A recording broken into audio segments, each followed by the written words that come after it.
بسم اللہ الرحمن الرحیم۔ رسول اللہ صلی اللہ علیہ وآلہ وسلم اکثر فرمایا کرتے تھے کہ مردوں میں سے تو بہت نے درجہ کمال حاصل کیا، لیکن عورتوں میں سے صرف 4 عورتیں ہیں جنہیں درجہ کمال حاصل ہوا۔ حضرت خدیجہ رضی اللہ تعالیٰ عنہ، حضرت فاطمہ رضی اللہ تعالیٰ عنہ، حضرت مریم رضی اللہ تعالیٰ عنہ اور فرعون کی بیوی حضرت آسیہ رضی اللہ تعالیٰ عنہ۔ معزز ناظرین، آج کے ویڈیو میں اسی کمال ہستی کے بارے میں بات کریں گے جسے اللہ تعالیٰ کی بارگاہ میں بے پناہ مقام ملا۔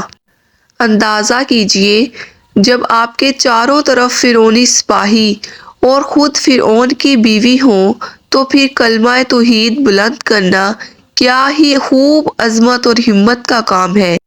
جب فرعون مصر نے ریان بن ولید کی پوتی حضرت آسیہ رضی اللہ تعالیٰ عنہ کو شادی کا پیغام بھجوایا، یاد رہے ریان بن ولید وہی بادشاہ تھا جو حضرت یوسف علیہ السلام کے دور میں تھا اور حضرت یوسف علیہ السلام پر ایمان لایا۔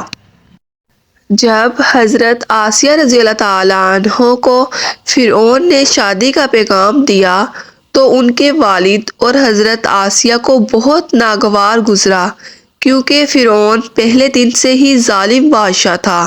لیکن فرعون نے اپنی بادشاہت کے زور و زبر پر حضرت آسیہ سے شادی کر لی اور دھمکی دی اگر یہ شادی نہیں کریں گے تو آپ کے والدین کو قتل کر دیا جائے گا۔ شادی ہونے کے بعد اللہ پاک نے حضرت آسیہ رضی اللہ تعالیٰ عنہ کو فرعون سے محفوظ رکھا، وہ آپ پر قادر نہ ہو سکا۔ اس کے بارے میں مفسرین لکھتے ہیں کہ شادی کی پہلی رات ہی جب فرعون حضرت آسیہ کے کمرے میں گیا تو اللہ تعالیٰ نے اس پر نیند کا ایسا غلبہ ڈالا کہ وہ ساری رات ہی سویا رہا۔ کچھ کتابوں میں لکھا ہے اللہ نے فرعون کو نامرد کر دیا، جس کی وجہ سے وہ حضرت آسیہ کے پاس نہ جا سکا۔ بعض مفسرین لکھتے ہیں کہ فرعون کو ایک ایسی بیماری ہو گئی جس کی وجہ سے طبیبوں نے اسے ساری عمر بیوی کے پاس جانے سے منع کر دیا۔ دیکھا جائے تو یہ بھی ایک حضرت آسیہ کی ایک طرح سے کرامت ہے۔ اللہ نے انہیں فرعون سے کیسے محفوظ رکھا۔ ایک رات فرعون نے خواب دیکھا کہ اس کا محل نیست و نابود ہو گیا ہے۔ خوف اور وحشت سے اس کا پورا جسم لرز گیا ہے۔ اس نے نجومیوں کو بلایا اور اپنے خواب کی تعبیر پوچھی۔ انہوں نے کہا عنقریب بنی اسرائیل میں ایک ایسا بچہ پیدا ہونے والا ہے جو تمہارے محل کو نیست و نابود کر دے گا۔ اس لیے فرعون نے حکم جاری کر دیا کہ بنی اسرائیل کے ہاں کوئی بھی لڑکا پیدا ہو اسے فوراً قتل کر دیا جائے، اگر لڑکی پیدا ہو تو اس کو قتل نہ کیا جائے تاکہ نسل باقی رہے۔ جب حضرت موسیٰ علیہ السلام پیدا ہوئے تو ان کی والدہ نے فرعون کے سپاہیوں کے ڈر سے حضرت موسیٰ علیہ السلام کو ایک صندوق میں بند کر کے دریا میں ڈال دیا۔ دریا سے ایک نہر فرعون کے محل کے پاس بہتی تھی۔ یہ صندوق بہتا ہوا اس نہر میں چلا گیا۔ فرعون نے اپنے سپاہیوں کو حکم دیا کہ اس صندوق کو کھولا جائے۔ جب صندوق کھولا گیا تو اس میں سے ایک خوبصورت بچہ نکلا۔ کتبی زبان میں پانی کو منہ اور درخت کو سا کہتے ہیں۔ یہ صندوق پانی اور درختوں کے درمیان سے ملا، اسی وجہ سے حضرت آسیہ رضی اللہ تعالیٰ عنہ نے آپ کا نام موسیٰ رکھا۔ حضرت آسیہ رضی اللہ تعالیٰ عنہا نے حضرت موسیٰ علیہ السلام کے چہرے پر نور دیکھا تو انہوں نے حضرت موسیٰ کو اپنا بیٹا بنا لیا اور فرعون سے کہنے لگی یہ بچہ میری اور تمہاری آنکھوں کی ٹھنڈک ہے، اسے قتل نہ کرو۔ لیکن فرعون کہنے لگا اسے تم رکھ لو، مجھے اس کی کوئی حاجت نہیں۔ حضرت محمد صلی اللہ علیہ وآلہ وسلم نے فرمایا اگر آسیہ کی طرح فرعون بھی اس بات کا اقرار کر لیتا کہ یہ بچہ اس کی آنکھوں کی ٹھنڈک ہے تو ضرور اللہ پاک اسے ہدایت فرما دیتا، جیسے حضرت آسیہ رضی اللہ تعالیٰ عنہ کو ہدایت فرمائی۔ حضرت آسیہ رضی اللہ تعالیٰ عنہ کو قرآن پاک میں عورتوں کے لیے ایک نمونہ قرار دیا ہے۔ حضرت آسیہ شادی کے پہلے دن ہی فرعون کی ظالمانہ اور کافرانہ اقدامات کے خلاف پہاڑ بن کر کھڑی رہی۔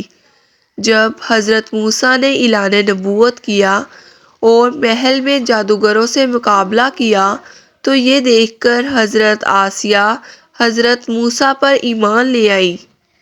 ایمان لانے کے کافی دنوں تک انہوں نے اس بات کو فرعون سے چھپائے رکھا، لیکن جب فرعون نے خدائی کا دعویٰ کیا اور لوگوں کو خود کو سجدے کروانے لگا تو پھر حضرت آسیہ کھل کر میدان میں آ گئی، فرعون کے اس عمل کی سخت مخالفت کی۔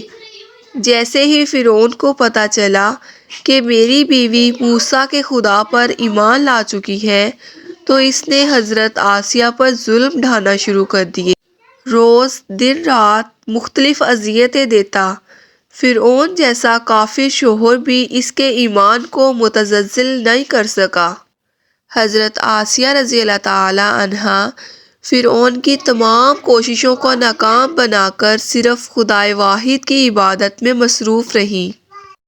فرعون حضرت موسیٰ کے سپاہیوں کو بے دردی سے قتل کرتا جا رہا تھا، یہاں تک کہ فرعون نے حضرت موسیٰ پر ایمان لانے والے ایک شخص کو، جسے قرآن پاک میں مومن آل فرعون کے نام سے یاد کیا جاتا ہے، بڑی ہی بے دردی سے قتل کر دیا، جس کے بعد حضرت آسیہ کے صبر کا پیمانہ جھلک اٹھا۔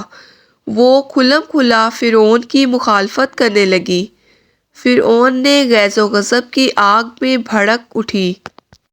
اس نے اپنی زوجہ حضرت آسیہ کو بہت ہی دردناک اذیتیں پہنچانا شروع کر دیں۔ اس ظالم نے آپ کو 4 کھونٹیوں میں کاٹ دیا۔ حضرت آسیہ رضی اللہ تعالیٰ عنہا کے چاروں ہاتھوں اور پیروں میں لوہے کی کیلیں ٹھوک کر چاروں کونوں میں اس طرح جگڑ دیا کہ وہ ہل بھی نہیں سکتی تھی، اور بھاری پتھر آپ کے سینے پر رکھ دیا۔ آپ کو گرم دھوپ میں لٹا کر آپ پر پانی بند کر دیا۔ اللہ اکبر!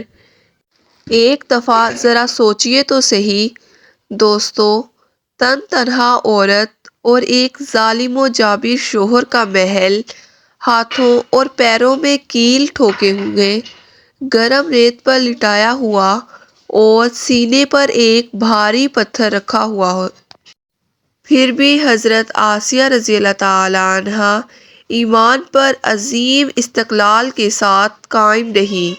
ان تمام مصائب کے باوجود آپ قائم و دائم رہی اور فرعون کے کفر سے خدا کی پناہ چاہی۔ ایک روایت تو یہ ہے کہ فرعون نے حضرت آسیہ کی کھال تک اتار دی اور پھر ان پر ایک چٹان گرا دی۔ اللہ اکبر! آپ کا مزار مصر میں واقع ہے۔ تاریخ انسانی میں حضرت آسیہ کا ایمان پر قائم رہنا، ان کا صبر اور عظیم استقلال ایک بہت بڑا درس ہے۔ اللہ پاک سے دعا ہے کہ وہ ہم سب کی بے حساب مغفرت فرمائے اور ہمیں ایمان پر قائم رہنے کی توفیق دے۔ آمین۔